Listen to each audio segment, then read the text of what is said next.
I learned a long time ago that the forest has two versions of itself, the one you walk through in daylight and the one that wakes up when the last human voice goes quiet. And on the night everything changed for me, both versions felt like they had their eyes open, watching, waiting, wondering whether I'd finally hear what they'd been trying to tell me for years. My name is Evan. I'm 38 years old, a forest ranger for the Pine Reach District of northern Montana, and I've spent most of my adult life believing I understood the woods better than I understood people. Trees rarely lie. Wind doesn't pretend. The earth doesn't change its mind. Out here, the rules made sense. Out here, the quiet felt like home. At least, that's what I used to think. Locals have their own way of talking about these mountains. They don't say they're dangerous, not directly. They'll say things like, the forest decides what it remembers, or some places are older than truth. I thought it was folklore, the kind people build around a landscape so it feels bigger than them. But the longer I worked there, the more I learned to recognize a different kind of knowledge, something carved deeper than language, older than story, passed between generations with a kind of fearful respect. And Pine Reach, well, Pine Reach had a lot of that. I remember my first week at the station. Old-timers asked if I'd heard anything yet. I thought they meant the wolves.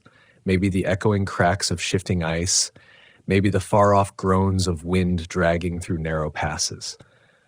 That's what I told myself. That's how I rationalized it. But what they meant was something else. Something I wasn't willing to believe until the night belief stopped being optional. I wasn't a rookie when I came to Pine Reach. I'd worked in Wyoming, Washington, and northern Utah. I'd seen wildfires twist across canyon walls like living things. I'd heard the gut-hollowing scream of a cougar so close it felt like it clawed the inside of my ribs. I'd found cabins vandalized by kids and cabins that looked vandalized but were not. Broken from the inside, furniture splintered, no prints, no tracks, no reason. But Pine Reach had a weight in the air I hadn't felt anywhere else. A heaviness, like the forest wanted you to know it was paying attention. The first odd thing happened my second night on patrol. It was early autumn, crisp enough for frost to bloom along the edges of the Ranger truck windshield when I exhaled. I was making the usual loop, checking trailheads, verifying that hunters had filed permits, making sure no weekend campers had ignored signs about the early season storms. The radio crackled, just once, then died. That wasn't unusual in the mountains. What was unusual was hearing a voice a few seconds later, not from the radio, from the trees.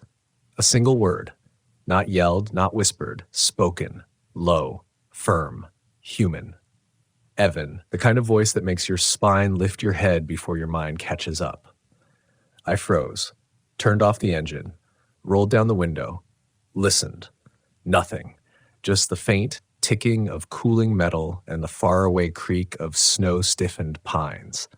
I stayed there for nearly a full minute, telling myself it had been a trick of wind or the popping echo of some distant branch breaking.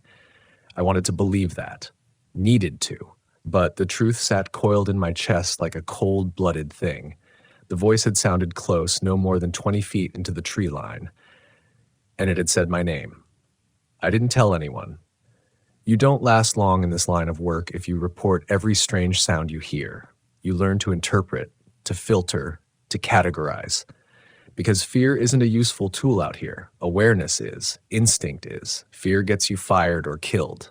So I kept quiet for a while. The next incident was less subtle. A hiker, mid-20s, athletic, experienced, went missing along a ridge known as Breccia Spine. The trail isn't dangerous by mountain standards, but it's narrow, uneven, and shadowed by dense stands of lodgepole pine.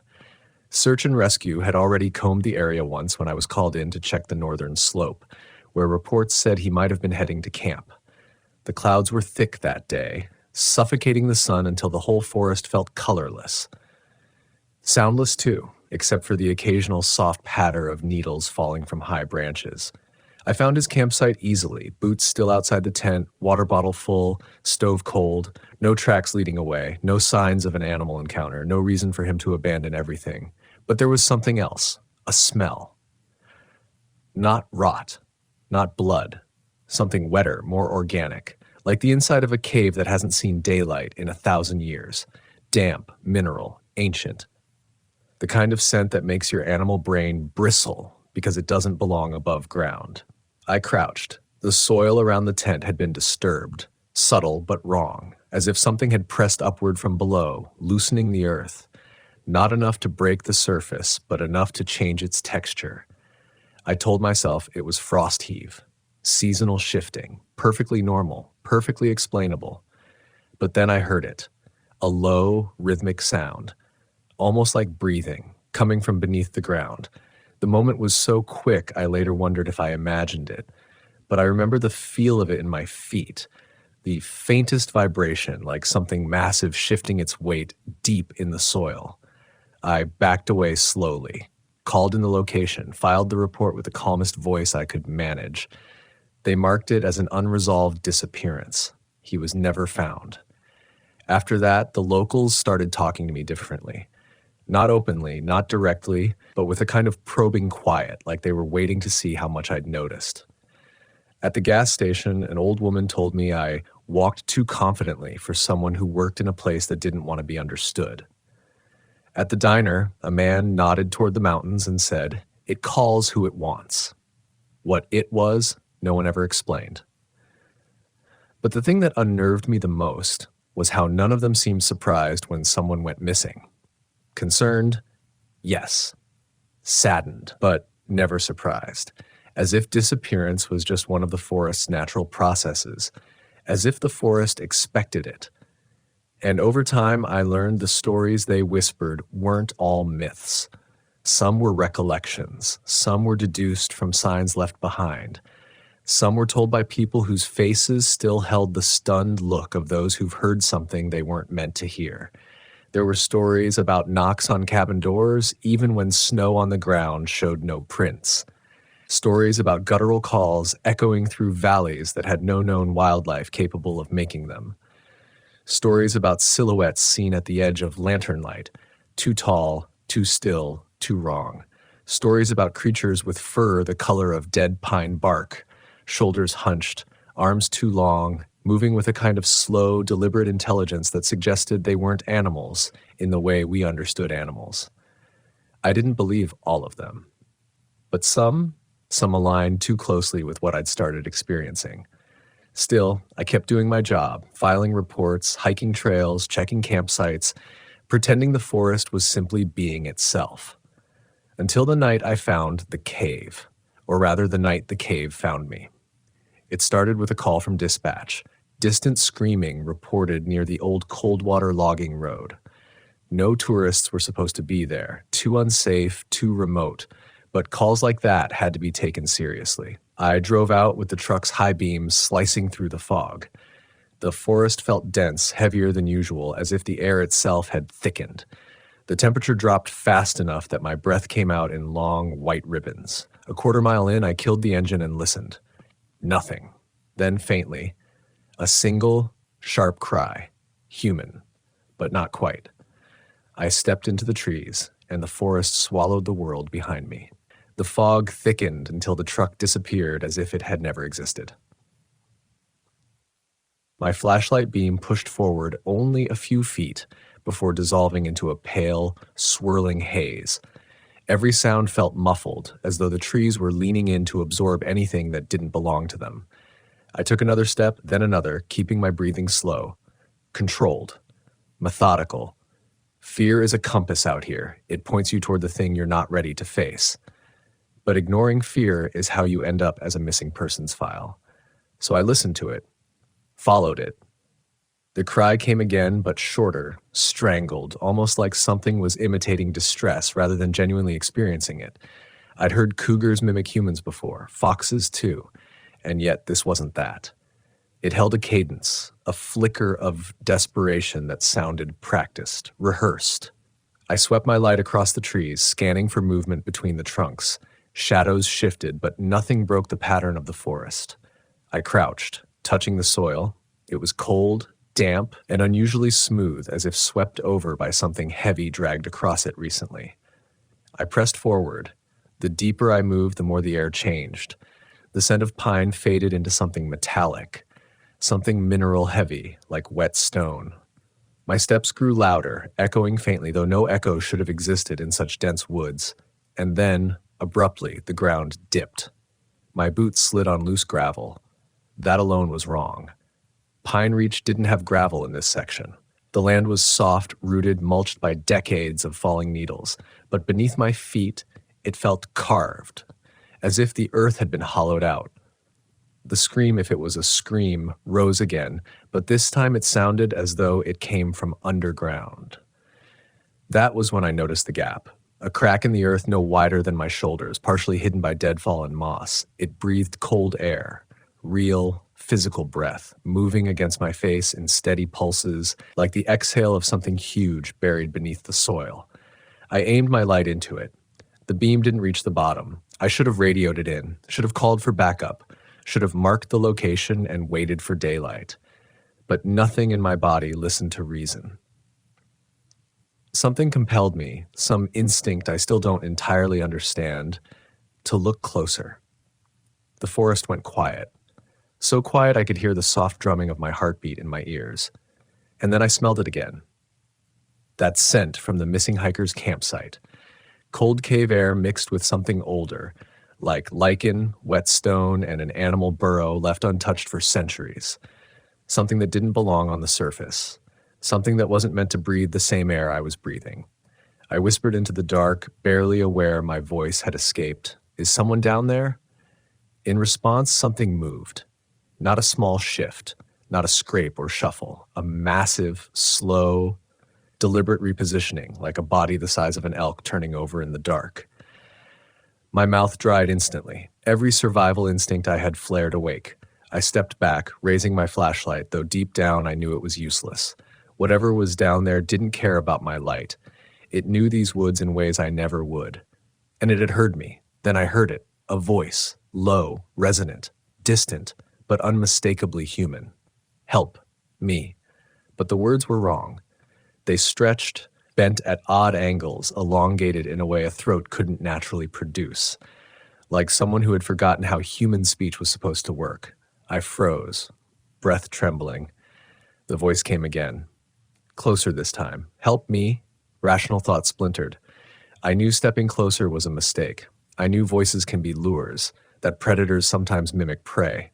But there was something else inside me, something that wasn't rational, wasn't trained, wasn't mine. A pull, a subtle draw to the sound, as though the cave itself wanted me to come forward. I steadied my breath, whispered, "Where are you?" The answer came from behind me. Right here, I spun, beam slicing through fog. Nothing, just endless trees fading into whiteness. But the ground shifted near the cave entrance, a low, almost imperceptible tremor. My pulse hammered. I stumbled backward, away from the crack, away from that impossible voice, away from the cold air that now came in rushing breaths, like something had started climbing upward. I didn't think. I ran. Branches slapped my jacket. Roots grabbed at my boots. The fog clung to my face like wet cloth. Every few seconds, I looked over my shoulder, half expecting to see something pulling itself out of the earth. Something tall, hunched, with shoulders wide enough to blot out the trees, climbing into the open air with soil falling from its fur. But nothing followed, not visually. Audibly, though, that was another story. Heavy steps crushed the ground somewhere behind me. Slow, rhythmic, almost leisurely, as though whatever walked there didn't need to rush because it already knew exactly where I'd run. I could feel it, literally feel the vibrations in my ribs. Each step thudded through the soil like distant thunder. It wasn't human. It wasn't any animal I knew. The walking pattern was rawhide. Too heavy, too patient. I picked up speed, lungs aching, until a faint orange glow appeared through the fog. The truck.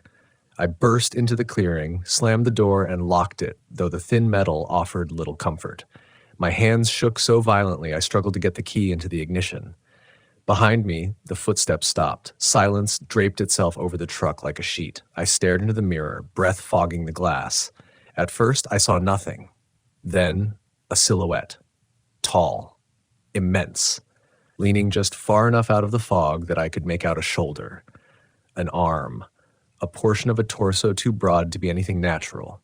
The hair stood all along my arms, my neck, my scalp. Every cell in my body screamed the same thing. Do not look directly at it. The shape shifted slightly, weight moving from one foot to the other. Slow, conscious, aware of me, observing me the way a person watches an animal in a trap, deciding how long to let it struggle before acting. My instincts, my training, my reason, all of it collapsed into one primal command. Drive. I turned the key. The engine coughed, hesitated, then caught with a choking roar. That's when the silhouette moved. A single step forward. The ground trembled. I threw the truck into reverse without checking my surroundings. The tires spun in the soft soil before catching. The silhouette took another step, closing half the distance between us with alarming ease. I slammed the accelerator. The truck lurched backward, fishtailed, then shot down the road. Branches scraped the side panels. Rocks clattered under the tires. I didn't breathe until I'd put a quarter mile between me and the creature. Only when the fog thinned enough for the full moon to break through did I finally risk looking in the mirror again. There was nothing behind me, but I still didn't stop driving. Not until the ranger station came into view like a lighthouse through stormwater. I parked, got out, and stood there for a long time listening to the trees. They were quiet, too quiet. Inside the station, I paced the empty main room, adrenaline still clawing at my insides. I wanted to report it. Every protocol told me I should. But what would I say? A voice called my name from underground? A silhouette taller than a grizzly walked toward my vehicle? A cave breathed at me? No. They'd think I'd lost it. Or worse, they'd assign someone to accompany me on all future patrols. And fear like the one I'd felt, isn't something you share with civilians. You carry it. Alone. I washed my face at the station sink, cold water dripping into the metal basin. When I leaned forward, trying to slow my breathing, I saw something in the mirror above the faucet. A smudge on my collar. Dark. Damp. Mud-like. I brushed it with my finger. It stuck. Thick and cold. Cave soil. It wasn't mine. Something had touched me. And that meant something else. Something had gotten close enough to reach me without me noticing.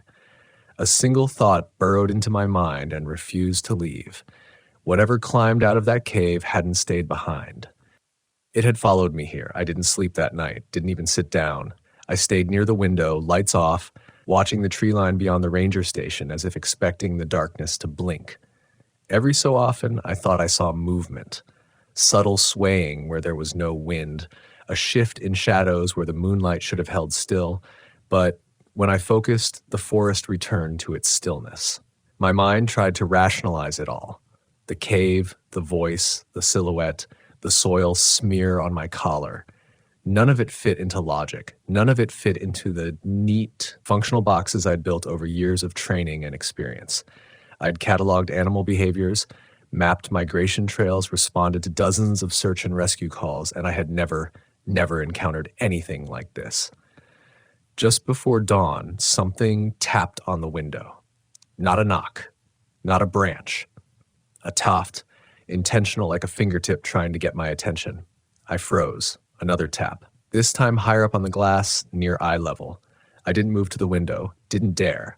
I only listened, my pulse loud in my ears, until the tapping stopped and the station settled back into silence.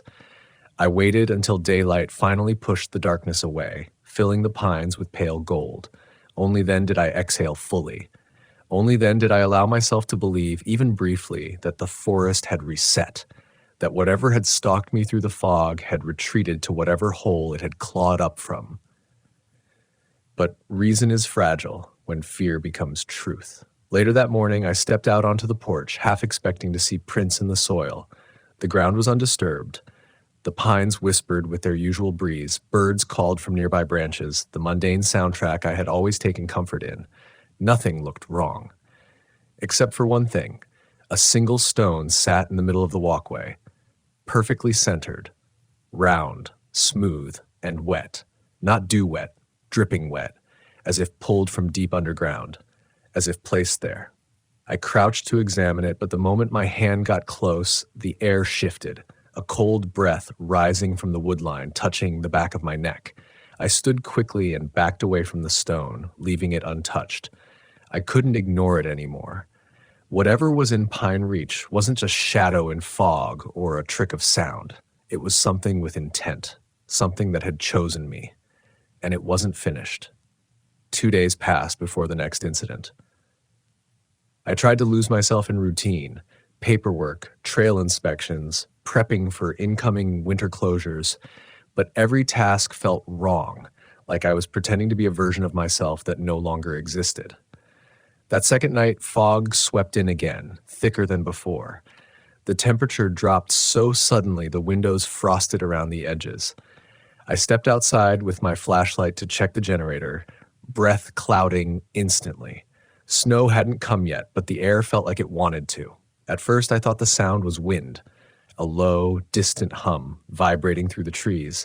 Then I realized it wasn't wind at all. It was a voice, not speaking, not singing, not calling, humming, a slow, rising and falling tone that made the fine hairs on my arms lift. It reverberated in my chest like a second heartbeat. I aimed my flashlight toward the sound. The beam dissolved into fog. The humming stopped. Silence settled, heavy and expectant. I took a slow step forward, then another. A new sound broke through the stillness, a soft crunching as if something heavy but careful moved through the undergrowth. The footsteps weren't rhythmic like before. They were cautious, paced, deliberate. Hunting footsteps. I dialed my radio, gripping it tightly. Static hissed back at me. Dead. The footsteps grew closer. Fight or flight tore through me, but neither option felt real. The fog made the world impossibly small. The trees stood like watching figures. The cold stung my fingers until the flashlight trembled. Then, through the haze, something massive shifted. Not an animal, too tall. Not a man, too wide. A silhouette formed, long arms, shoulders sloping forward, head lowered slightly as if sniffing the air. Fur, or something like fur, clung to its outline, dark and matted. I didn't breathe. The silhouette paused, one arm lifting to its side as if listening with its entire body. Then it did something I still don't fully understand. It mimicked me. I inhaled sharply, and it inhaled too, a split second after, but deeper, louder, a grotesque exaggeration of my breath. My lungs squeezed painfully as though they wanted to stop working rather than match that horrible sound. I stumbled backward and the silhouette tilted its head in the same motion. Mirror-like. Predatory. Curious. I gripped my flashlight so hard the plastic creaked. The silhouette took a step forward. My survival instinct snapped. I turned and ran. Branches tore at my jacket, the cold stinging my face like needles. My breath came out harsh and ragged, echoing unnaturally through the fog. I wasn't running toward anything, just away. Away from that shape. Away from its hunger. Away from the horrible mimicry of my movements. Behind me, something let out a low, guttural growl. Not quite animal, not quite human. The forest swallowed the sound, but I felt it in every bone. A shadow moved parallel to me. Too fast, keeping pace. I veered toward the station, forcing myself not to look left or right. The silhouette crashed through the undergrowth, but never fully emerged, staying just out of sight. Just close enough to remind me it allowed the chase. When the lights of the station finally came into view, I sprinted the last stretch, slammed through the door, and locked it. My chest burned. Sweat soaked the inside of my collar. I dragged a cabinet in front of the door with shaking arms. Outside, the footsteps stopped. The humming returned. This time it vibrated through the walls. Low, resonant, ancient. A song older than language. It circled the station slowly, humming, rising and falling like ritual chanting. I pressed myself against the far wall, gripping the edge of my desk until my knuckles went white. The radio stayed silent. My phone had no signal. The generator thumped steadily, the only human sound in a world that felt like it had shifted away from humanity entirely. Then came the tapping. Same rhythm as before. Tap. Long pause. Tap. Higher this time. Tap. Much higher. Far above eye level. As if whatever tapped was tall enough to reach the upper window frames without effort. My legs went weak. The tapping kept shifting position, left side of the building, then right, then above me, as though it circled again, looking for weakness. A long, dragging breath pressed itself against the siding, followed by a low rumble, and then silence. A silence so complete I could hear the snow melt dripping from the gutter. I didn't move for almost an hour. When dawn finally arrived, pale sunlight slipping through the blinds, I dared inch toward the window. The forest looked normal again. Bright, unthreatening. But 3 things waited outside. 3 stones, round, smooth, wet. Placed in a perfect line leading away from the porch, as though marking a path, a message, an invitation, or a warning. I didn't pick them up. I didn't have to. The truth settled over me with cold inevitability. Whatever haunted Pine Reach wasn't content with the woods anymore. It wanted me, and it wasn't going to stop. Not until I followed where it led. Not until I stepped back into the forest. Not until I faced whatever waited in the dark. For the first time since I'd become a ranger, I considered quitting. Real quitting, not the kind you think about after a bad shift, not the kind softened by pride or routine. I mean the kind where you know leaving is the only thing separating you from becoming another missing person statistic pinned to a bulletin board. But leaving would mean abandoning the forest I'd sworn to protect, the trails I'd memorized, the families hiking them, the hunters who trusted the rangers to keep them safe, and it would mean admitting I was scared, truly scared. The kind of fear that presses a weight into your chest and whispers that it's too late to outrun what's coming. Still, fear alone didn't paralyze me. What did was the growing realization that the forest itself seemed aware of me, aware of my footsteps, my breath, my hesitation. And for the first time in my life, the thought crossed my mind. Maybe the locals weren't speaking in metaphors. Maybe they truly meant the forest was alive in ways none of us understood. That morning, I forced myself to step outside. Something felt wrong immediately. Not loud wrong, but subtle. The air was warm, despite the lingering frost. Birds sang, but only from the far edges of the clearing, never close to the station. Even the wind seemed to avoid the porch. The 3 wet stones still sat in their unnerving line. I stared at them longer than I should have.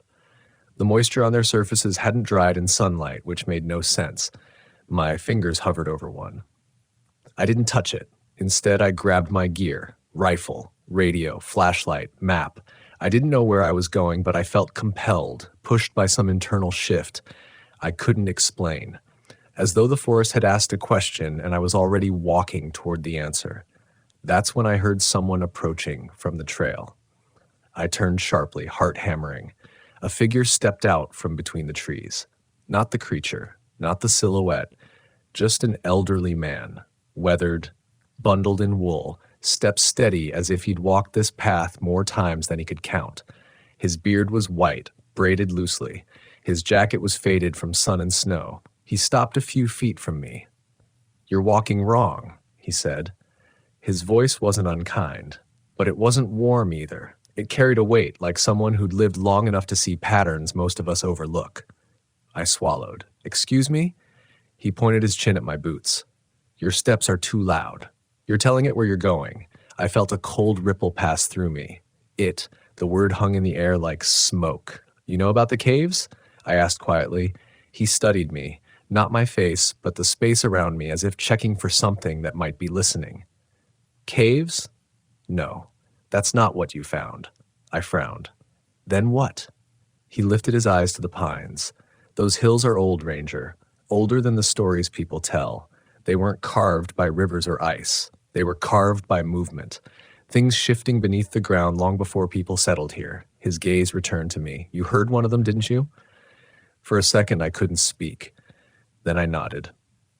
He sighed, not surprised, not afraid, more like someone who'd been expecting this moment for decades. "It's rare," he said. "It doesn't choose many. Most people walk this forest their whole lives and never feel it watching. But every so often it takes an interest." My mouth dried. "Why?" The old man shrugged. "Some folks say it's a guardian. Some say it's a leftover from before we named things. Others say it's nothing but hunger, but it never comes without purpose." He looked at the stones on the ground. "It's marking you, Ranger." My pulse spiked. "Why?" "Because you stepped too close to where it sleeps." The air thickened around me. The man took a step back as if distance alone could protect him. "Listen carefully," he said. "There are rules in these woods. Unspoken, unwritten, but rules all the same. If you break them, the forest doesn't forgive you. And if something from the deep earth decides you've broken one, then you're no longer walking alone."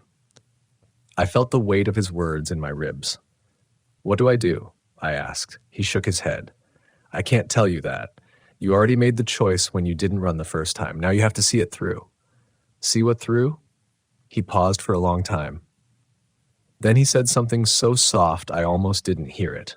"It wants you to understand it." My skin crawled. "Understand what?" He stepped backward into the tree line. "Whatever you woke up." Before I could ask anything else, he disappeared between the trunks like he was part of the forest itself. I didn't want to follow the stones, but ignoring them felt worse. My feet moved before my mind gave permission, stepping carefully, deliberately, as if the old man's warning had already rewired my instincts. The stones led into thicker trees, where the sunlight filtered through in thin, wavering pillars. Pine needles cushioned my steps. The air carried a faint metallic tang, like rust and cold stone. Every few minutes I heard something behind me, branches shifting, leaves brushing, the faintest exhale of breath. But whenever I looked, the forest stood still, perfectly arranged, as if posing. After nearly a mile, the stones stopped. In front of me stood a clearing I'd never seen on any map. Circular, silent, empty. Except for one thing, at the center lay a single foot, huge, deep, humanoid. My breath hitched. I crouched, examining it without touching. The print was at least 18 inches long. The heel was embedded so far into the soil that it must have carried a weight far beyond any known animal. And the toes, 5 of them, splayed slightly, each ending in a dull indentation where something heavy had pressed. A chill washed over me. It wasn't fleeing. It had stood here, waiting. The air stilled. Then a low groaning sound drifted from the western ridge, a sound like shifting stone, a sound I recognized instantly. The cave, or what I'd thought was a cave. The old man's words echoed in my mind. "That's not what you found." My stomach dropped. The earth trembled beneath my feet.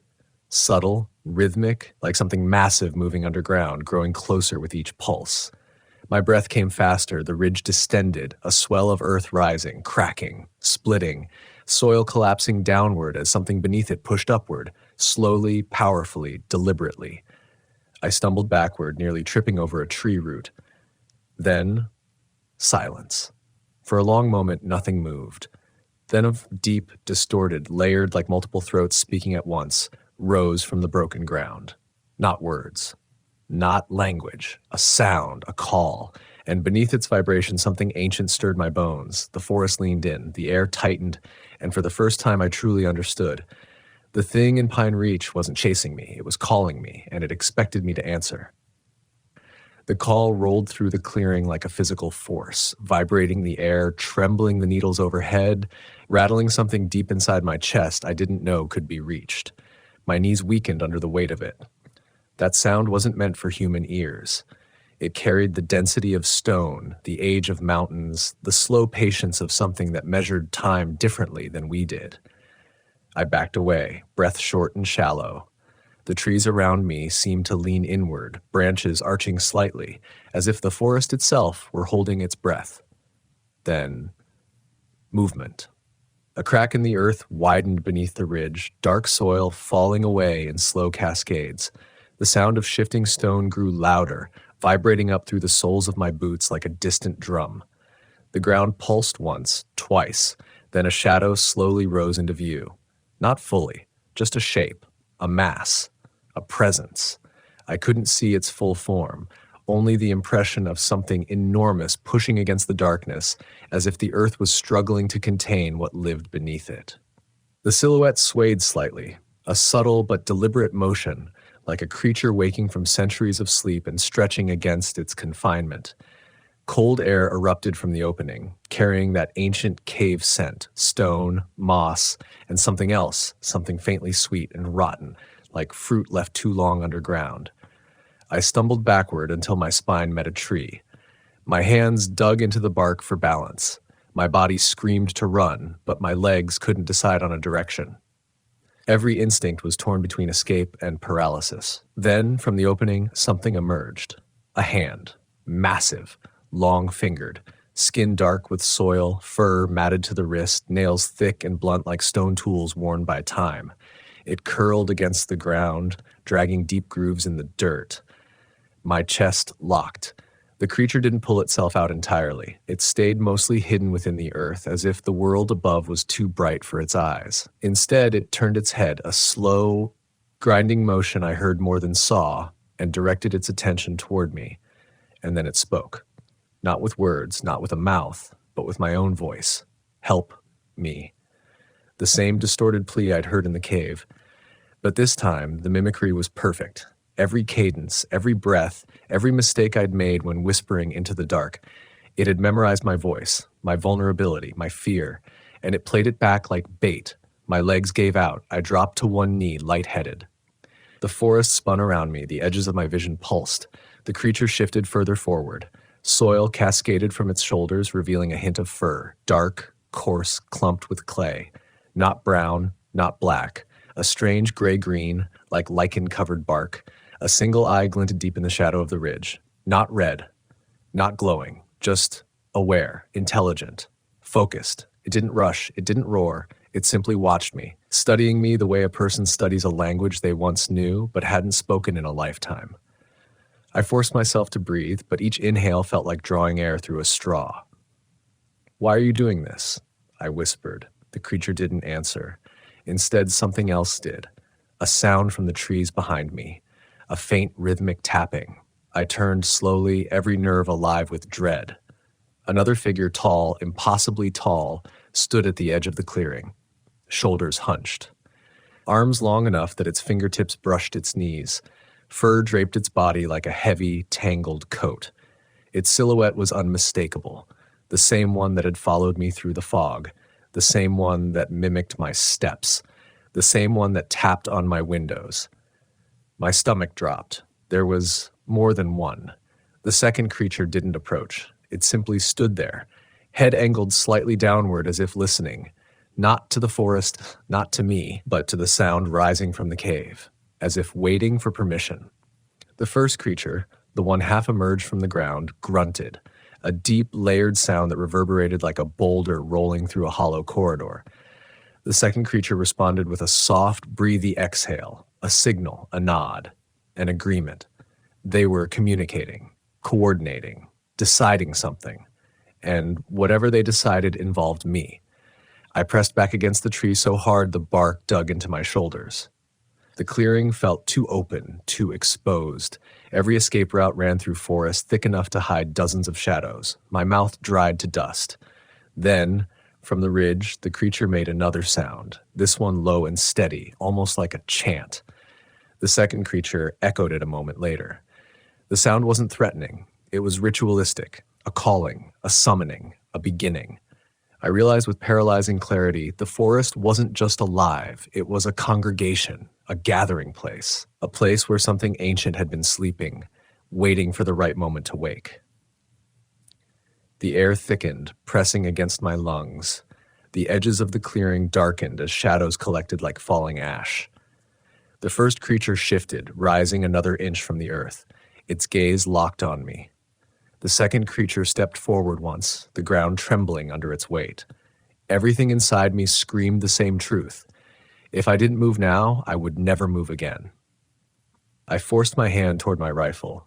The creatures went still, utterly still, as if they recognized the gesture not as defense, but as defiance. My fingers brushed the cold metal of the stock. A sound exploded from the ridge, not a roar, not a growl, but a deep, resonant boom that shattered the air like a shockwave. It slammed into my chest, knocking me backward into the tree. My ears rang violently. The creature in the tree line took one massive step forward. My vision blurred. The clearing tilted. I staggered to my feet, adrenaline breaking through the paralysis. My instincts took over, old survival training rising from somewhere deeper than thought. Run. Run now. I bolted toward the narrow gap between two fallen logs. Branches tore at my clothes. Roots tried to trip me. The ground shook under the weight of something pursuing me, fast, heavy, impossibly close. I didn't look back. Couldn't. Every sense was tuned to escape. A massive crack echoed behind me, like a tree being ripped from the ground. The forest shook. My lungs burned. The world narrowed to a tunnel of pines and panic. I broke through a thicket, stumbled over a fallen trunk, and slammed shoulder first into a tree, pain exploding down my arm. I forced myself upright, gasping. My muscles trembled violently. The footsteps slowed, then stopped. The forest grew unnaturally quiet, too quiet. No breath, no growl, no movement, only the wind. Except the wind wasn't wind, it was breathing. Slow, steady. Right behind me, I turned, slowly, every muscle trembling, and through the thinning fog, a shape appeared, closer than it had ever been. Towering, silent, watching. Its head tilted, its shoulders rose with a low inhale, and then it stepped aside, not toward me, away, receding into the trees, as if it was letting me go. But its eye, dark, reflective, held something I didn't expect: recognition, memory, intention. And as it disappeared, a single truth settled deep into my bones. It hadn't spared me. It had marked me. And whatever lived beneath Pine Reach wasn't done with me. Not even close. I stood there, frozen in the half-light, until the last echo of its footsteps dissolved into the whispering pines. My breath shook in and out of my chest, shallow and uneven, like my lungs weren't sure if they still belonged to me. For a moment, the forest was still, eerily still, unnaturally still, like everything was holding its breath, waiting to see whether I would collapse or run or scream. But I did none of those things. I walked. My legs trembled with each step, but something had shifted inside me. I wasn't moving because I thought I was safe. I wasn't moving because I believed I'd escaped. I moved because I suddenly understood something I hadn't understood until now. The creatures weren't attacking me. They were inviting me, marking me, testing me, drawing me inward like a ghost reel pulling line through wet pine needles. And somehow, in some awful, impossible way, I sensed that the invitation wasn't born out of malice. It was born out of recognition. I followed the faint path until the forest opened again. I recognized the terrain north of the old Coldwater logging road. Farther from the ranger station than I'd intended, my muscles ached, my head throbbed. The forest felt heavier now, thicker, as if its shadows had weight. But there was something else too. Silence. Not the silence of danger. This was different. Softer. More watchful than predatory. The kind of silence that comes when an old story pauses before turning the page. I didn't know how long I walked before I found the next sign. A tree. An enormous pine, older than memory. Its trunk was scarred, deeply scored with markings I'd mistaken for lightning strikes on earlier patrols. But now, standing before it, the truth unfurled. These weren't lightning scars. They were symbols. Lines crossed at strange angles, curved hooks, deep grooves carved by hands or claws over generations. They formed shapes I didn't recognize, but they radiated meaning. Warnings, maps, histories, maybe all of those things. And near the base of the tree, half buried in pine needles, lay another stone. Round, smooth, wet. Its placement was intentional, deliberate. A line of cold traveled up my spine. I knelt, staring at the stone without touching it. The forest around me felt alive in a way I'd never sensed before. Not metaphorically, not poetically, but physically aware. Branches leaned slightly inward as though the trees themselves were watching. A low, wind-like murmur traveled through the pines. Not wind. A voice. Not words, but meaning. A presence that felt like it was forming a question. Why me? The thought rose in my mind before I voiced it, and something in the forest answered. Quiet but firm, a vibration behind my ribs rather than in my ears. Because you listen. I staggered backward, startled by the sudden clarity. The forest hadn't spoken in language. It had spoken in something deeper, something instinctual. A connection I didn't choose, but couldn't deny. My pulse pounded. You've been watching me, I whispered. The pines rustled, not like wind, like breath, like acknowledgement. A shape moved far off to the left, too distant to see clearly, but unmistakable in posture and height. Then another behind it. Two silhouettes pacing slowly through the fog between the trees. Not closing in, not circling, escorting, guiding. A path revealed itself I hadn't noticed before. Subtle, weaving through thick brush as though cleared by something that moved silently but often. My boots hesitated at the edge of it before stepping forward. The creatures followed at a distance, shifting through the trees like living shadows, there but not there, watching without approaching. Hours passed like minutes. The sun sank behind the ridge, turning the sky a bruised purple. Cold crept in, brushing my neck like a warning.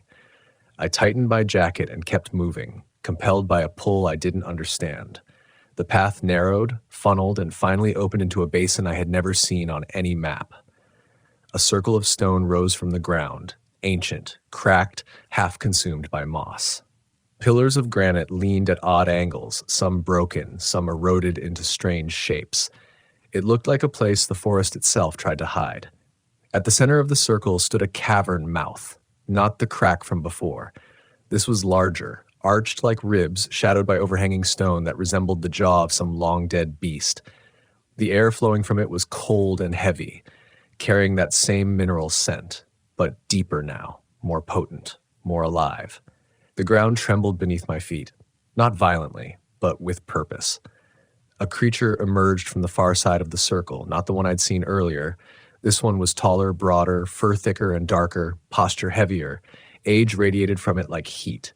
Its presence pressed the air into submission. Its head turned toward me with slow, deliberate grace. I froze. Its eyes, not glowing, not monstrous, simply deep, dark, fathomless, held mine. And something passed between us. Something older than language. Something older than fear. Another silhouette moved behind me, then another. The creatures had encircled the basin, not trapping me, not hunting me, but forming something like a council, a gathering, as if this was the moment they had all been moving toward. A low hum rose from the elders. The younger creatures joined, their tones weaving into a vibration that trembled through the stones, through the soil, through my spine. The cavern responded, a breath, a pulse, a memory. I fell to my knees, overwhelmed by the weight of it. Images flickered behind my closed eyes, shapes moving beneath the earth, vast silhouettes traveling ancient tunnels, their steps echoing through the bones of the mountains, generations of creatures living beyond human sight, emerging only when disturbed or called. Guardians, not by choice, but by nature. Born of earth, born of silence, born of roles older than reason. And humans, in our fumbling ignorance, had forgotten them, forgotten the agreements, forgotten the boundaries, forgotten the warnings carved into old trees. We walked where we shouldn't. We dug where we shouldn't. We listened only to ourselves, and something deep beneath Pine Reach had grown restless. The hum softened. The elder creature stepped toward me. My breath seized, but not in fear, in understanding. It lowered itself until its massive face was inches from mine. Its breath smelled of stone, soil, moss, ancient places, forgotten histories. Its eyes studied me with an intelligence that didn't mirror ours but didn't fall below it either. Different, older, stripped of human noise and human urgency. It lifted one enormous hand and placed a single finger against my chest. Not pushing, touching, marking. The ground stilled. The hum stopped. Silence fell over the basin like snowfall. The elder withdrew its hand. Then it stepped aside. The other creatures parted with it, clearing a path toward the cavern mouth. My heart hammered. This was the real invitation. A choice. Step inside the darkness, or walk away with the knowledge that the forest had spared me once, but never again. My legs trembled. My breath shook. I wanted to run and stay and collapse and rise all at once. But something inside me, something quiet and impossibly old, said the truth clearly. This isn't the end. This is the beginning. I stepped forward into the basin, toward the cavern. The creatures did not follow. They simply watched. Silent, patient, expectant. The cavern exhaled, cold air brushing my face like a welcome. I crossed the threshold. Darkness swallowed me. And for the first time since arriving at Pine Reach, I felt something I had forgotten I could feel. Purpose. A purpose older than fear. A purpose that whisper echoed through the stone. Understand us. Understand the forest. Remember the rules. And never forget, The pines are alive. They listen, they witness, they whisper, and their spirits are still awake. The night the pines first spoke to me, I wasn't afraid. Not yet. I was too stubborn, too seasoned, too certain that fear was something reserved for tourists and newcomers. But the forest has a way of stripping a person down to their most fragile truth. It doesn't care about your badge or your years of service. It listens. It waits. And when it's ready, it shows you what's been hiding just beyond the reach of your lantern light. My name doesn't matter as much as who I became out there, but the records list me as a ranger in my late 30s, patrolling the deep pine country of northern Washington. The locals call it Whisper Ridge, though you'll never find that name on any map. Around here, the real names are passed down quietly, almost reluctantly, as if speaking them too loudly might wake something up. I grew up in the nearby town of Cedarline, a place so small the gas station doubles as the post office, and the fire chief still drives a truck older than I am. Life there was simple, and the woods were our playground. I'd hike them barefoot as a kid, granite dust and pine needles clinging to my ankles, believing I understood the land because it felt familiar. But there's a difference between knowing the forest during daylight and understanding what lives inside its shadows. Back then, I only knew the surface. I only knew the version of the woods that let itself be seen. When I became a ranger, I thought I'd hold authority over these forests. I thought training, discipline, and courage were enough to tame my imagination. I thought fear was something I could outrun or outsmart. But the things I've seen, the things I've felt, aren't the sort of encounters you find in search and rescue manuals. They're stories people whisper to each other over wood stoves and dying campfires, hoping that speaking the tale will make it seem less true. They're the stories you try to forget, but never really do. My first year on the job, the forest seemed eager to teach me humility.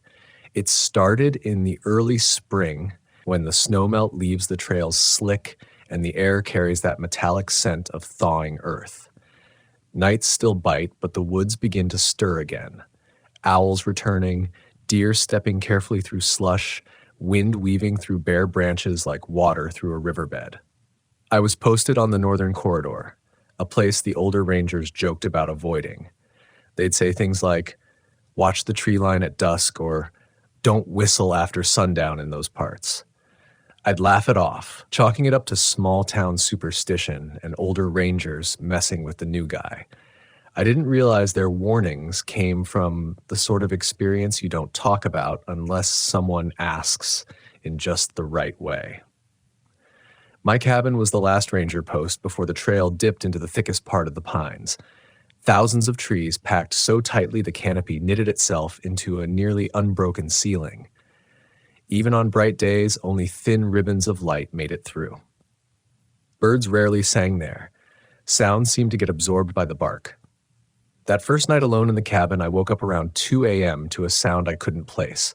It wasn't a branch falling or an animal moving through brush. It was rhythmic, almost deliberate. A soft, hollow tapping. 3 slow knocks. Silence. Then 3 more. I lay in bed, hardly breathing. The cabin's walls were thin enough that you could hear a squirrel run across the roof. But these knocks didn't come from above. They came from the door. I told myself it had to be a tree branch in the wind. That explanation calmed me enough to slide out of bed. When I reached the window, I hesitated before pulling back the curtain. My breath fogged the glass. Outside, moonlight pooled weakly across the clearing. Every tree cast a long, strange shadow. No wind, no branches moving. Only the door, and the faintest shape, tall, upright, standing just to the left of the porch light's reach. If I hadn't been looking directly at it, I might have missed it. The outline was motionless, blending into the trunk of a pine behind it so seamlessly it almost looked carved from the bark. A chill crawled across my scalp. I blinked once, forcing logic into my lungs like cold air. Probably a poacher. Maybe a lost hiker. Maybe someone drunk and confused. But even then, even with those rationalizations, there was a wrongness in the air, a wrong temperature, a wrong stillness. I grabbed my flashlight and unlatched the door. The moment it creaked open, the smell hit me. Wet fur and earth turned over too recently, like an animal had been lying in mud and pine sap. My instincts clawed at me, urging me to shut the door, but duty has a way of muffling your own survival reflex. The porch was empty. No tracks in the slush, no sign of anything standing there just seconds before. Only the forest, watching. I stepped forward cautiously, sweeping my beam across the tree line. Every shadow looked deeper. Every branch looked like a hand reaching. When I reached the edge of the porch, I felt a shift in the air, like the woods exhaled all at once. Then something snapped a twig behind me. I turned so fast the beam shook wildly, slicing the dark apart in quivering strips. Nothing. Just the cabin. Just the silence. Just my heart hammering hard enough that I could hear it in my ears. For the next hour, I stayed awake, sitting at the small wooden table with my back against the wall, making sure the door was within sight. Every noise felt amplified. Every creak in the rafters felt like footsteps. I kept telling myself I was overreacting, that it was probably a cougar passing through or a deer startled by the lantern light. But deep down, beneath all those rational thoughts, something else pressed against my ribs. A feeling I hadn't known since childhood. Something older than logic. Something the older rangers must have felt too. I brushed it off the next morning, chalking it up to sleep deprivation and nerves. But the forest wasn't done with me, not by a long shot. It had only whispered its presence. The real voice came later. The next few weeks were quiet enough for me to forget how uneasy I'd felt. Patrols were routine. Campers were still sparse this early in the season. The wildlife behaved normally. I relaxed back into my confidence, into the idea that the forest was just a forest. But the locals, they kept an eye on me the way people do when they know something you don't. The gas station owner would ask if I'd been hearing anything funny. The older folks would tell me to stop wandering off trail at sundown. Kids would stare at my uniform like it carried some kind of curse. The only person who spoke plainly was an old logging foreman named Grant. He'd lived in those woods longer than most of us had been alive. One afternoon, while I checked permits near the mill, he approached me with a grave look. "You're stationed up by Whisper Ridge, right?" "Yeah," I said lightly. "Why?" He paused, chewing on his words like they needed softening before release. "Just remember," he said quietly, "the woods up there don't forget, and they don't always forgive." I laughed it off again, but his eyes didn't smile. Even now, after everything that's happened, I still think about that look he gave me, like he was mourning something that hadn't happened yet. Because the strange events didn't stop. They only shifted. They became smarter, more calculated, as if testing how far they could push before I broke. And the next encounter was the first time I realized something wasn't just watching me. Something was following me. Something that understood the woods better than I ever would. Something that knew my name before I ever heard it whispered among the pines. I didn't hear my name the first time it followed me. Not in the way you'd expect. It wasn't spoken, not exactly. It was more like the forest shifted when I stepped into it, like the air tightened around the sound of my boots hitting the trail, memorizing the rhythm of my walk. I didn't recognize the pattern yet, didn't understand the way the woods seemed to anticipate my next step. But I felt something behind me, some presence not quite hiding, not quite showing itself. By late May, the northern corridor was alive again. Full canopy, deep shade, moss crawling over fallen logs like slow-moving fog. That part of the forest breathes differently. The pines grow so close together, their trunks feel like pillars in a cathedral, and the silence between them hangs heavy enough that even small noises travel far. You get used to the echo of your own footsteps, to your own breathing trailing behind you. Still that morning, the echo felt wrong. I'd set out early to check a report about an unregistered campsite 2 miles up the ridge. A couple of hikers claimed they heard someone chopping wood late at night, even though no one else was permitted in that region. Illegal camps weren't unusual. What bothered me was the detail they added, almost as an afterthought. The chopping didn't stop when they shouted. They said it sped up, like whoever was out there didn't want to be interrupted. I hiked slowly, listening for any sign of tools or fires. But as I approached the marker stones where the trail narrowed, something shifted behind me. A soft crunch, the kind a heavy creature makes when it puts down its weight carefully, intentionally, as if trying not to be heard. I turned fast, beam of sunlight cutting through the trees. Nothing. Just rows of pines stretching into darkness, thick enough that even a large animal could disappear by standing still. I scanned the ground. No tracks, no disturbed brush, but that wasn't unusual in these woods. The soil here is dense with pine needles. It doesn't hold prints long. I kept walking slower this time. That's when I heard it again. A second set of steps, always just a beat behind mine. If I stopped, the sound stopped. If I turned around, silence. But every time I faced forward, my body felt the weight of something watching the back of my neck, breathing just out of sync with me. The further I went, the colder the air grew. It happens in shaded valleys, patches of cold where sunlight never touches. But this wasn't that. This cold had a pulse, almost like it moved through the trees with intent. I convinced myself it was a cougar.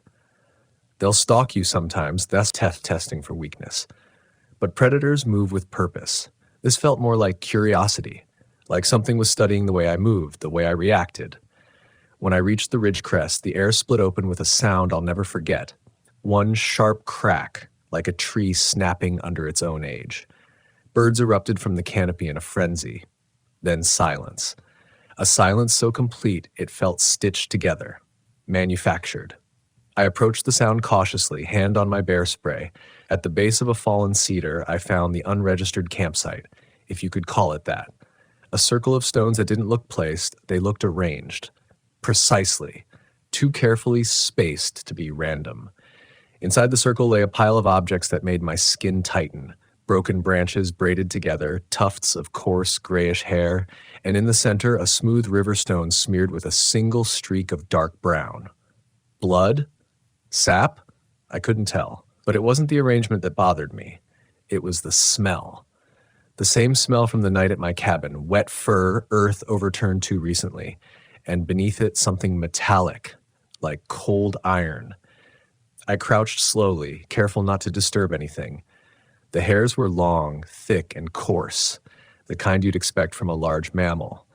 But none of the local species matched this texture. And the arrangement, no camper would have left something like this behind willingly. It looked ritualistic. It looked purposeful. I logged the coordinates and prepared to radio it in.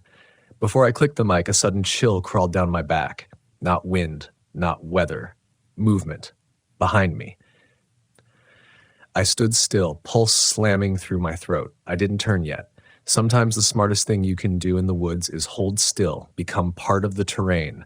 Sudden movements trigger responses, predatory or otherwise. The steps came closer, one at a time. Not a cougar. Cougars don't walk upright. Not a bear. Bears don't try to match your footsteps. Whatever approached me was tall, heavy, breathing with a low, guttural rumble. I turned.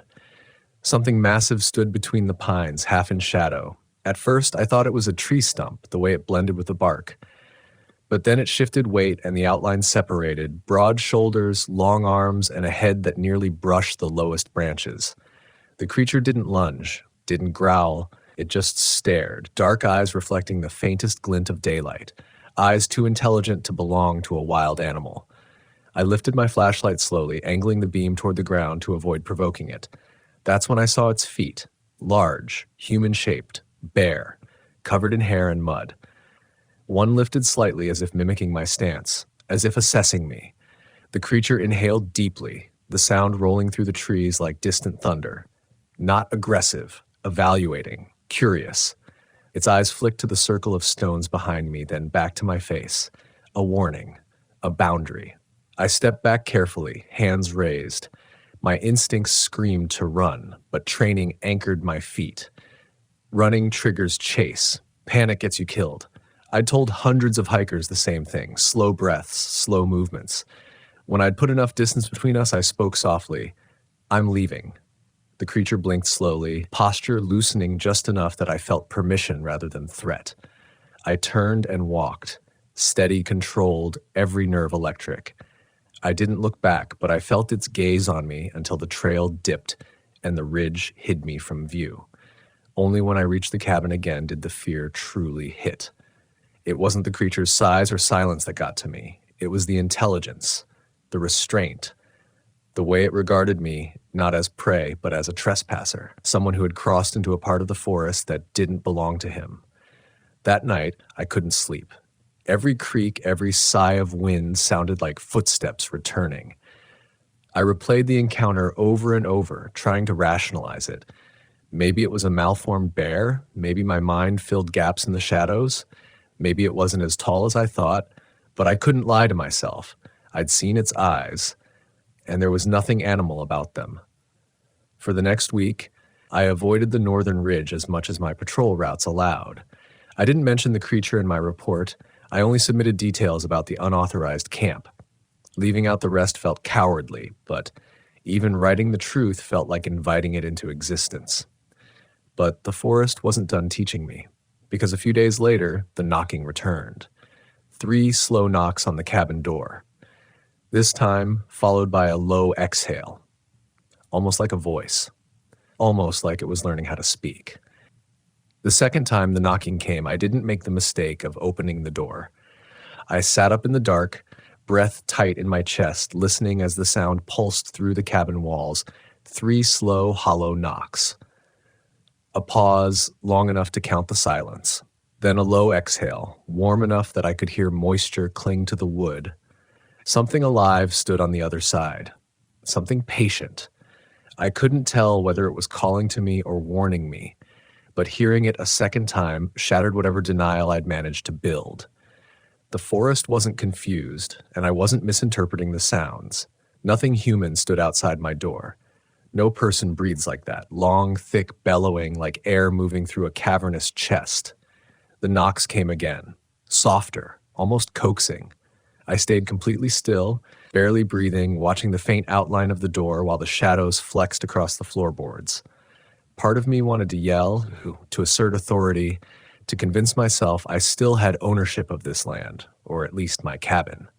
But the smarter part of me, the part that understood instinct better than pride, kept me silent.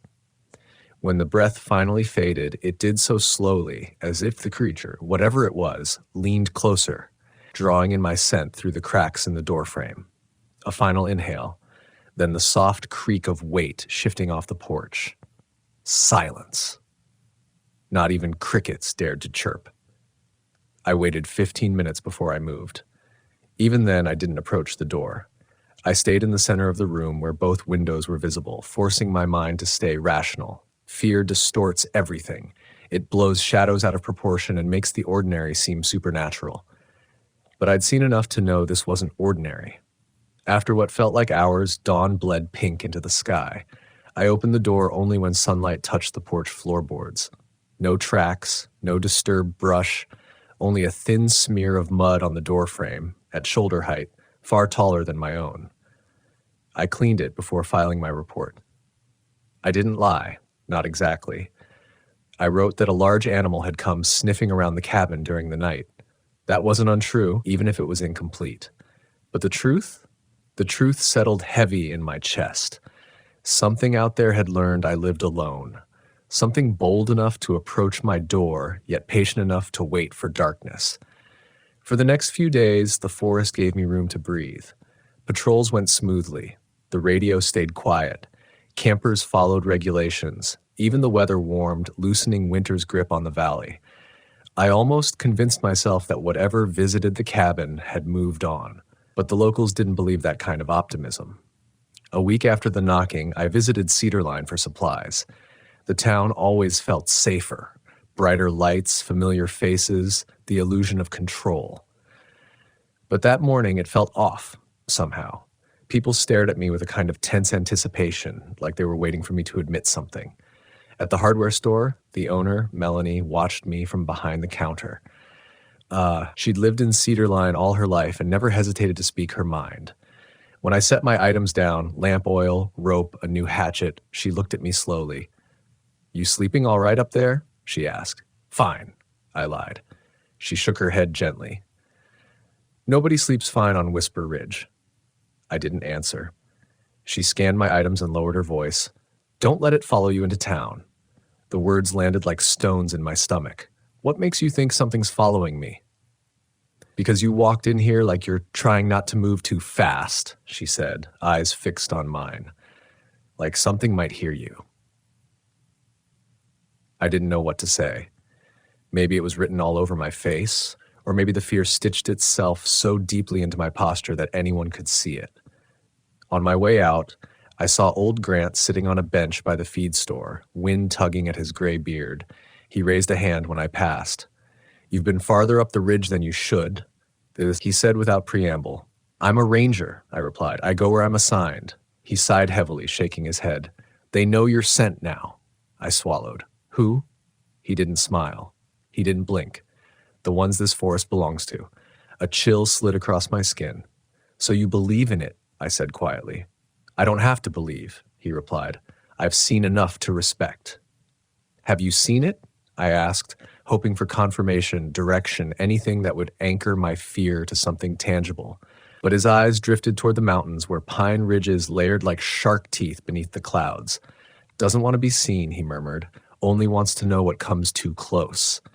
And you," he pointed at me with a trembling finger, "you stepped into its boundary without knowing it." I didn't mean to. "That doesn't matter." He leaned forward. "All you can do now is listen.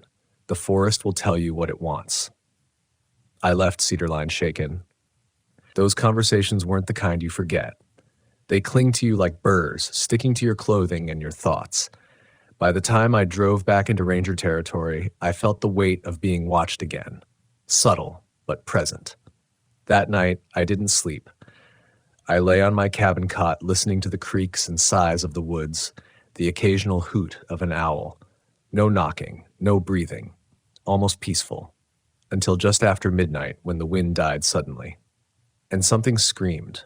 It wasn't human. Not even close.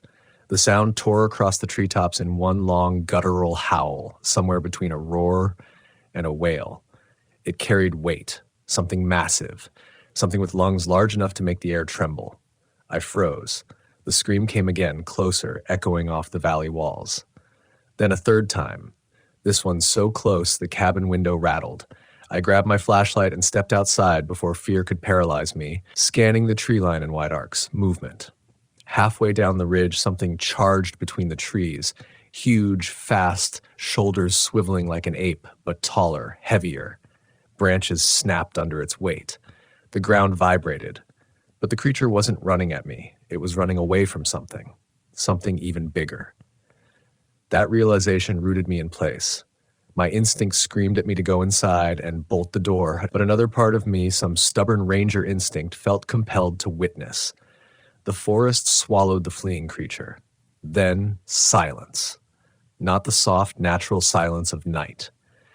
A silence forced into the air like the entire forest was holding its breath.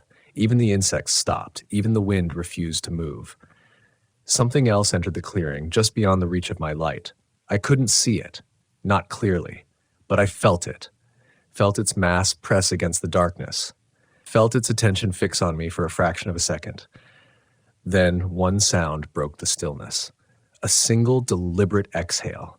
Not from the creature that visited my porch. Something larger. Something that made the earth beneath my boots feel light. I backed into the cabin, closed the door quietly, and didn't sleep for the rest of the night. My pulse stayed loud in my ears, drowning out any other noise. I knew then, without doubt or denial, that something ancient moved in those woods, and it knew exactly where I slept. By morning, the forest had rearranged itself into a mask of normalcy. Sunlight slipped through the branches like nothing had stalked the ridge hours earlier, like no creature the size of a truck had breathed against my cabin walls. Birds returned to their usual calls. A woodpecker hammered away somewhere near the creek. The forest pretended. But the silence in my chest didn't match the noise around me. I spent that morning making rounds, checking the perimeter for signs of what I'd heard the night before. Part of me hoped I'd find nothing, because the alternative meant acknowledging that something enormous and unrecorded lived in those woods.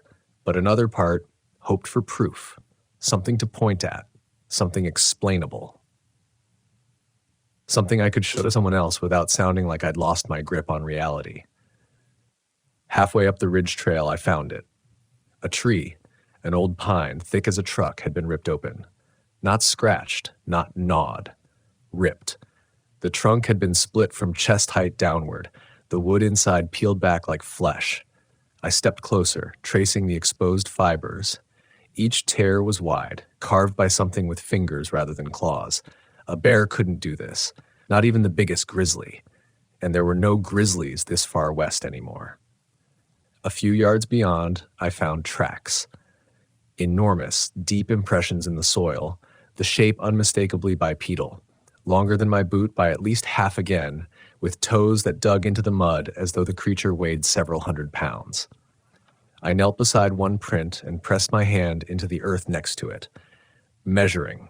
My hand looked child-sized in comparison, the creature from the ridge last night, or something bigger. But what shook me more wasn't the size, it was the direction. Whatever left those tracks hadn't come from deep in the valley like most animals. It had come from the stretch locals warned me about. The Hollow. The Hollow was a place I knew only through rumor, a stretch of land covered in old-growth trees, untouched by trails or forestry work. The elders called it the Old Listening Ground. Some said the land there was warped, that compasses spun, that voices echoed even when you stood alone. No ranger was formally assigned to that sector because the terrain was unpredictable. Sinkholes, loose shale, sudden fogs. It was an unspoken boundary, a place the forest kept for itself. Following the tracks felt like crossing a line, but fear has a way of pushing you forward when logic tells you to turn back. I followed them into the trees. The deeper I walked, the darker the world became. The sunlight thinned into narrow beams that barely reached the moss-covered floor. The air thickened with the scent of wet stone and something older, something mineral. The temperature dropped the way it does inside deep caves. My breath fogged slightly, even though the day was warm. Then the forest shifted, not physically, but atmospherically. The soundscape changed. I didn't hear birds anymore, or squirrels, or wind. Only a low hum, almost subsonic, like the land itself was breathing beneath me. I stopped walking. Something towered ahead, half hidden by a thick curtain of branches. At first, I thought it was a boulder or a cluster of trees. But as I stepped closer, shapes emerged from the shadow. Stone pillars. 3 of them, standing in a rough arc, each one carved with deep vertical grooves, not human-made, but worn into the rock as if something had dragged massive claws down the surface repeatedly over decades. Behind them, the ground dipped sharply into a wide depression, a hollow, dark, silent, and wrong. So wrong that my instincts screamed at me before my brain understood why. Something was inside it, watching me. I couldn't see eyes, I couldn't hear movement, but a pressure settled across my shoulders, tightening my throat the way altitude sickness does. I swallowed hard and forced my flashlight on, even though daylight still filtered weakly through the canopy. The beam pushed only a few yards ahead before getting swallowed by the dark. A smell drifted from the hollow, wet fur, old soil, cold stone. My heartbeat climbed like a trapped animal. My feet refused to go forward, even though curiosity urged me to see what was there. I thought about calling it in, but my radio crackled only static. No signal. That's when the ground shifted behind me. A slow, deliberate step. I didn't turn. Couldn't. My breath stayed trapped in my lungs like ice. The air behind me warmed with each exhale from something enormous. Another step. Closer.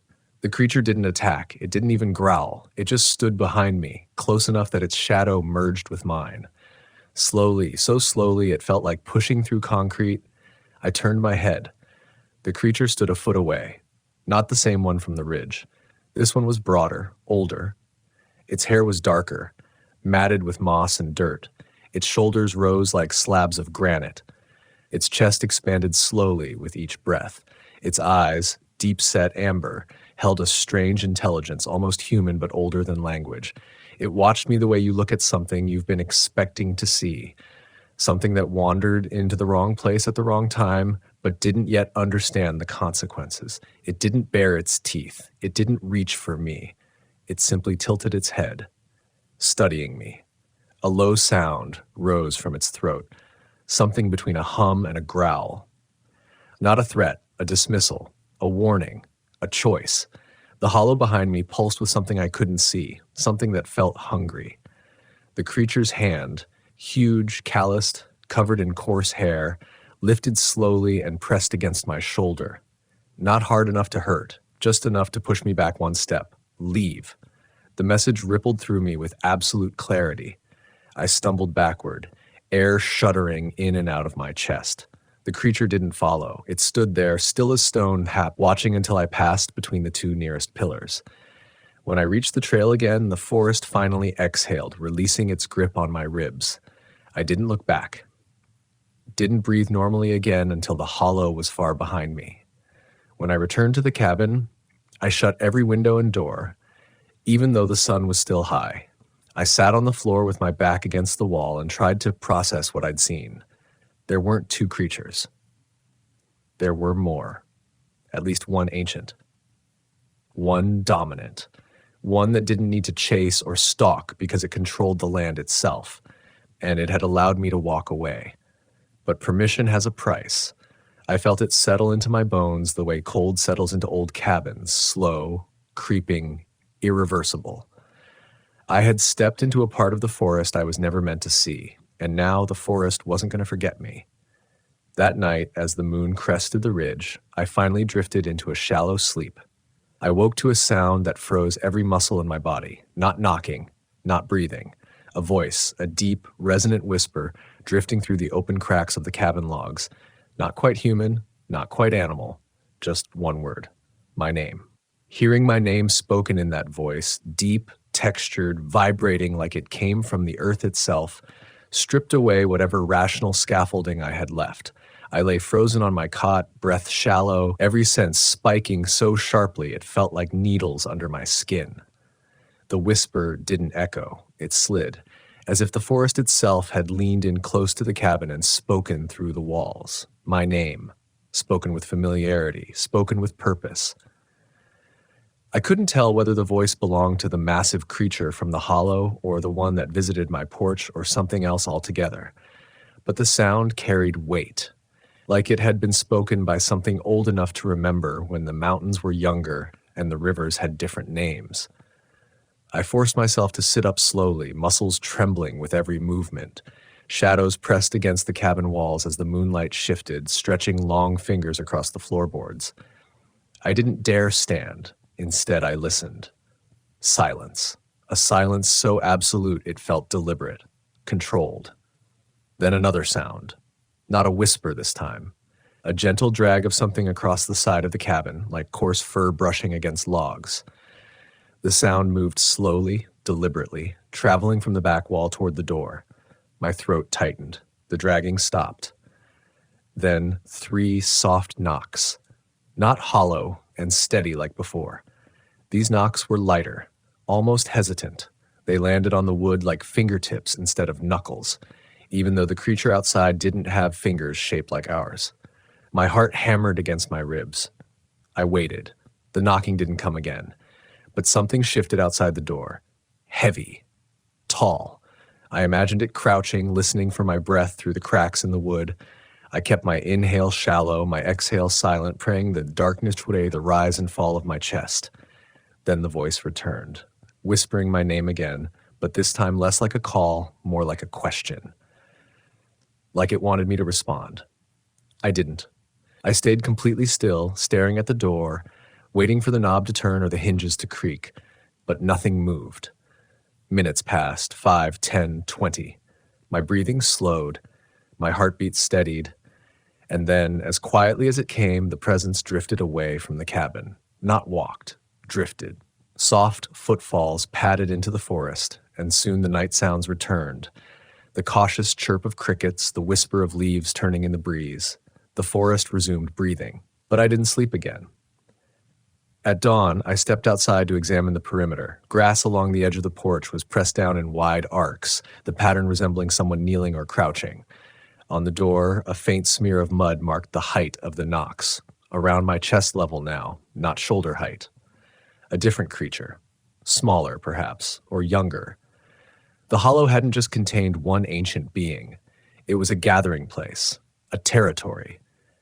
And now, each creature that lived within that dark basin seemed to know who I was and where I slept. The thoughts settled like ice in my spine. I forced myself to prepare for patrol. Doing nothing would only let fear make decisions for me. And I'd learned in survival training that fear, left unchecked, erodes instinct until it becomes panic. But as I packed my gear, I realized something unsettling. I wasn't afraid only of the creatures. I was afraid of myself. Afraid that part of me wanted to return to the hollow, to understand, to see the creature again, the one who pushed me away instead of tearing me apart. Afraid that the encounter had awakened something in me, some thread of curiosity that tugged harder than my sense of self-preservation. Afraid that a piece of me belonged to that place now. That morning, I avoided the ridge. Instead, I headed toward the southern trails, where the forest grew lighter and the trees spread farther apart. The air tasted cleaner there, the earth less heavy. But even as I walked, I couldn't shake the feeling that something trailed me, far back, matching my pace, keeping to the darkest parts of the terrain. Around midday, I stopped by a stream to refill my canteen. The water ran clear and cold, humming over the stones. I crouched down to scoop a handful when a faint ripple moved against the current. At first, I thought it was a fish.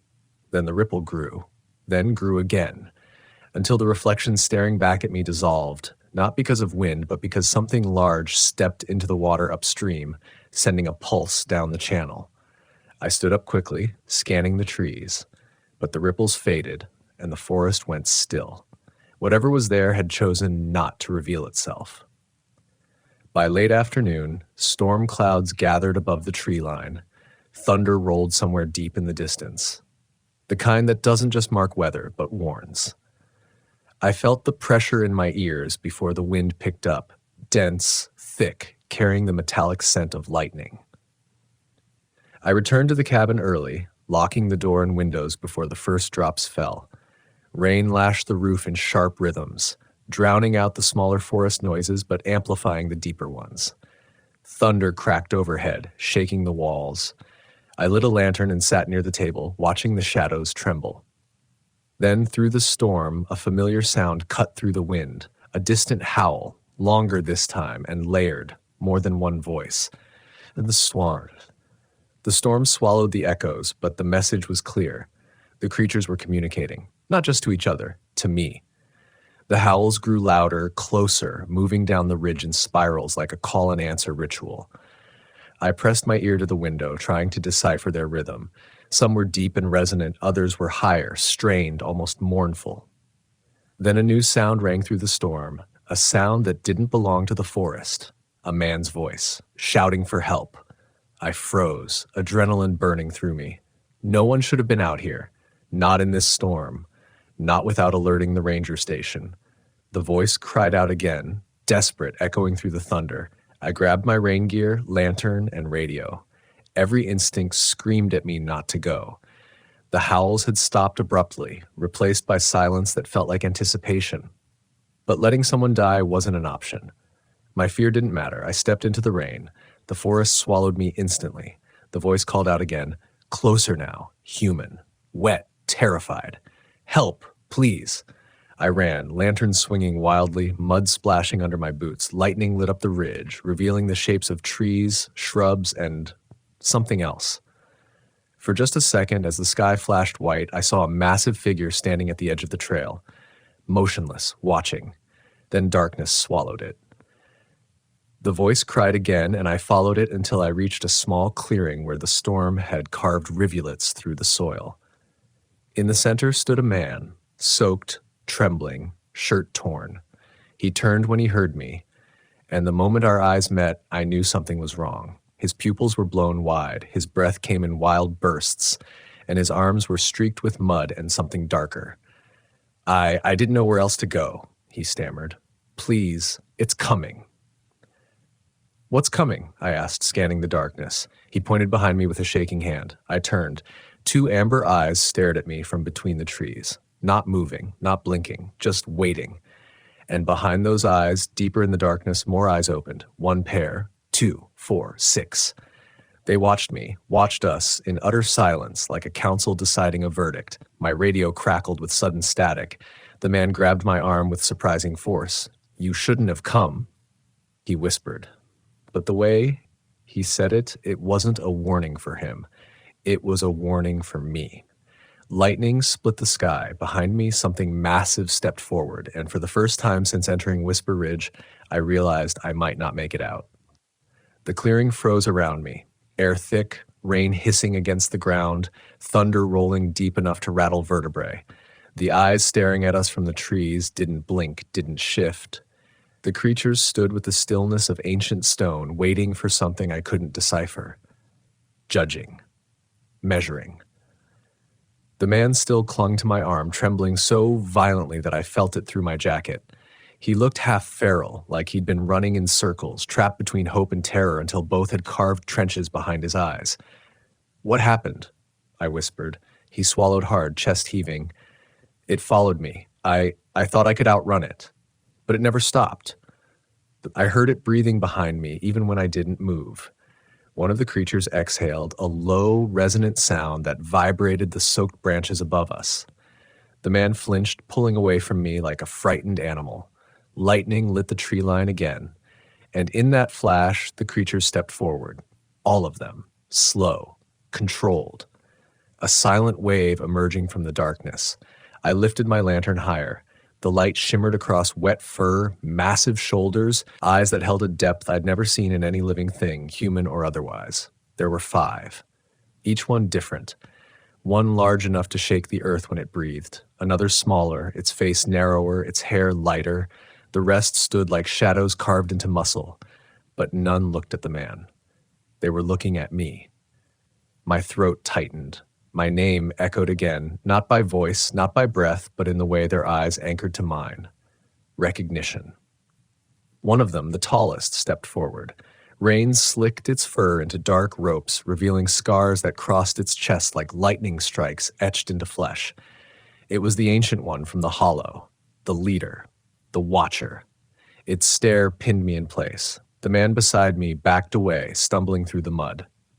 Don't let it take me, he begged. Please, please. His fear was raw, but something in me shifted as I watched the creatures. Their stillness wasn't predatory. It was patient, purposeful, weighted with intelligence. The man continued to back away, eyes darting between me and the tree line. Then he turned and ran. No, I shouted. He didn't listen. The moment he broke into a sprint, the forest moved. The creatures didn't chase him, not at first. Their heads turned in unison, following his retreat. The Ancient One let out a sound, low, commanding, almost mournful. But the man didn't stop. He crashed into the underbrush, vanishing between the pines. For a moment, only the rain spoke. Then a scream tore through the forest. High. Sharp, short, cut off too quickly. I stepped forward instinctively, but the leader shifted, blocking my path. It didn't bare teeth. It didn't raise a hand. It simply stood there, massive and immovable, as if telling me without words, do not follow. Behind it, the other creatures melted deeper into the forest, their silhouettes swallowed by the dark. Only the leader remained, watching me with eyes that felt almost sad. Sad for what? The man? Me? The boundary I had crossed? The rain softened to a patter, losing its violent edge. Thunder rolled farther away. The storm slowly exhaled. The creature stepped closer. My feet stayed rooted, not out of bravery, but because something inside me accepted the moment before my mind understood it. The leader moved with the slow certainty of an animal that understood the land, the seasons, the cycle of life and death. It looked down at me, then past me, at the cabin ridge barely visible in the distance. It raised one massive hand and pointed. Not angrily, not accusingly. Warning. Go back. Then it turned, an enormous silent pivot for something so large, and walked into the trees, disappearing between the pines like it had been carved out of the shadows themselves. The rest followed, though I never saw them. Only the soft rustle of branches gave their departure away. Soon even that faded. I stood alone in the clearing, my lantern flickering against the rain-damp air. I didn't go after the man. I knew, deep down, I wouldn't find him.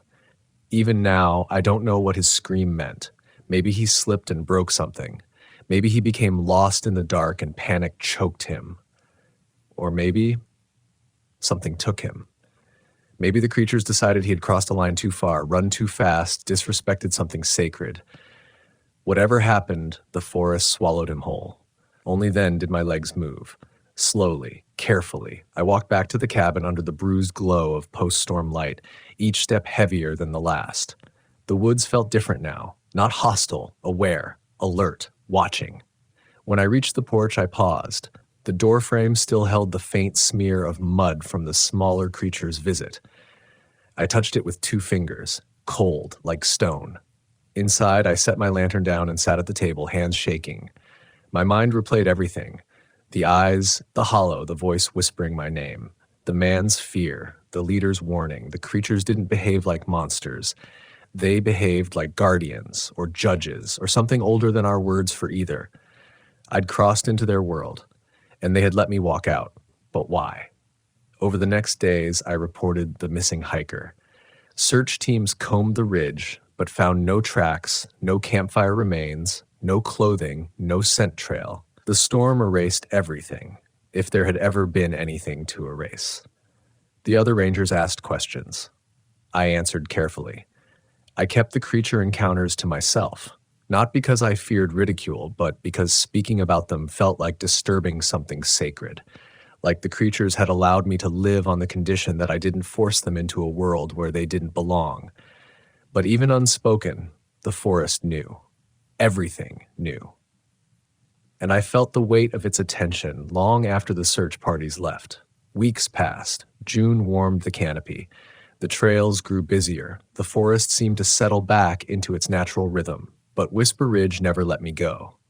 Every night when the wind shifted, I heard faint echoes. Not words, not knocks, but the deep timbre of breath moving between trees. The presence never approached my cabin again, never knocked, never whispered my name. Not once. And that silence haunted me even more. It meant the forest had made its decision. I'd been spared, not chosen. Spared. Allowed to return to the world of people, so long as I remembered the world beneath it. The world that lived without maps or cameras or names. The world the locals whispered about but never dared to describe. The spirits of the pines, they called them. Some said they were protectors of the old growth.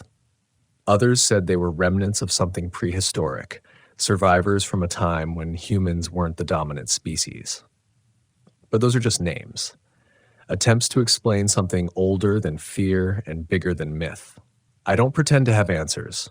I only know what I've seen, and I know what the forest expects of me now. To remember, to respect the boundaries it showed me. To understand that some parts of the world remain unbroken only because something powerful still watches over them, and to keep its secrets. Sometimes, late at night, I wake to the feeling of being watched, not with malice, but with the heavy gaze of something ancient, ensuring I haven't forgotten the price of walking away. A price the man in the storm never understood, a price I carry silently with me every time I walk the ridge alone. So when people ask me why the locals still whisper stories about the pines, why they avoid certain hollows or refuse to whistle after sundown, why they glance over their shoulder when the wind stops suddenly, I tell them the truth in the only way I can. The forest is alive. The forest listens. And in some places, the forest remembers your name long after you've forgotten the sound of your own voice echoing through its trees. I survived because something old allowed me to leave, and every day, in the quiet breath before dawn, I wonder if someday it will call me back.